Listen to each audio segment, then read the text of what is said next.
এটা দিয়ে মুখের মধ্যে মারা হবে। 16 ডিসেম্বরের যে বিজয় দিবস সিলেটের একটা প্রবাদ আছে, আঁকতে আঁকতে কম্বল ফাঁস আর হইল বলতে বলতে মুখ ফাঁস। তো তার মুখের এখন আর লাগাম রইছে না। এ মনে করে যে দেশ তার বাপ দাদার, মনে যেরকম চাই এরকম ভিডিও বানাইব। যদিও আমার এরকম ভিডিও বানানো উচিত না, কিন্তু এই যে বিজয় দিবসটা হইলে জুতা দিয়ে ভিটাইব, এটা বালের দিবস।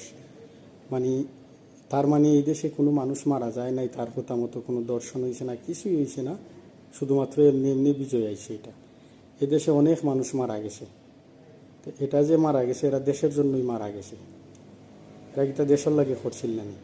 তার মানে মনে যে খান কয়, মানে ওই যে কিছু ভিডিও মানুষের কিছু স্কেম আইনা মনে ওর বিভিন্ন ধরনের ভিডিও তুললা ধরে দইরা অনেক হে নিজের দেশের আলী রাজা বাবের মানে গরু রাখাল, তো গরু রাখালেরও যে একটা না একটা সময় আইয়া তার প্রকাশ পায় ও পাইল।